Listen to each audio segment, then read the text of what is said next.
Home of Hope. Chapter 1. The Dark House. My name is Anna. I am 67 years old now. When I look at my hands, I see many stories. Today I want to tell you about my old life and how I found hope. Many years ago, I lived in a small house with my husband John and our little son Jack. At first, I thought we would be happy. I dreamed of a home full of laughter. But soon the air in our house turned cold. John was not a kind man. He did not smile. His voice was always full of anger. John got angry at small things. If dinner was 5 minutes late, he shouted. If little Jack made a noise with his toys, John shouted even louder. I tried to be perfect. I cooked good food and kept the floor shining and clean. But nothing helped. John stayed angry every day. Our house felt like a prison. I felt so tired deep inside my heart. But when I looked at Jack, I hid my pain. I put on a small, fake smile so he would feel safe. Jack was a very quiet boy because he was scared. He would sit in the corner and play with his small toy car, trying to be invisible. On a particular day in the past, Jack had been sitting down and he seemed so small compared to everyone else, with a very sad look on his face. When I knelt beside him and stroked his hair, I was very close to crying and thought to myself that I could never allow my son to live his life being afraid. On that particular morning, I made a major decision to walk away from my son and not to come back. Chapter 2. A Brave Step. I did not have much money. I had no family nearby. But I had a mother's love, and that made me strong. While John was at work, I packed one small bag. I put in some clothes, a little food, and Jack's favorite toy car. "We are going to a better place, Jack," I whispered. He was frightened of leaving, but he still took hold of my hand. We walked out the door and did not look back. Every step away from that house made me feel a little lighter. A long way away, we moved to a new city. We rented a tiny bedroom from a lady named Sarah, who was very kind and helpful to us when we arrived. She provided us with warm soup, a place to stay, and a nice mattress to rest on. The first night in this room, I actually slept without fear due to the kindness of Sarah. I found employment at a bakery where I began working at 4 a.m. daily, preparing and baking all the bread and cakes needed for the day ahead.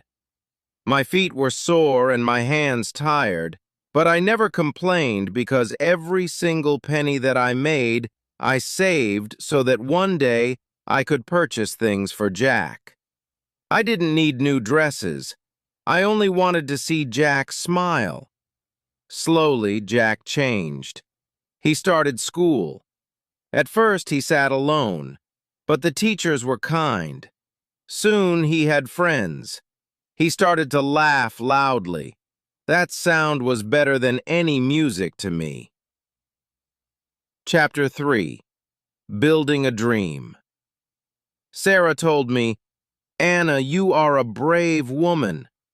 Her words were like a light for me. I started working more. I cleaned houses on the weekends. My life was very busy, but my heart was happy. One night, Jack showed me a drawing. It was a picture of a house with a big yellow sun and two people smiling. "This is us, Mommy," he said. I hugged him and cried. These were happy tears. We were building a new life, step by step. I saved my money in a glass jar under my bed. I dreamed of a real home for us. One Saturday, I found a tiny house for rent. It was not perfect. The paint was old and the grass was long, but it had a yard for Jack to play in. When we moved in, Jack ran from room to room. We had very little furniture, but the house was full of sunlight. That night we sat on the floor and ate sandwiches. Jack looked at the stars and said, "This is our home now." I felt a deep peace.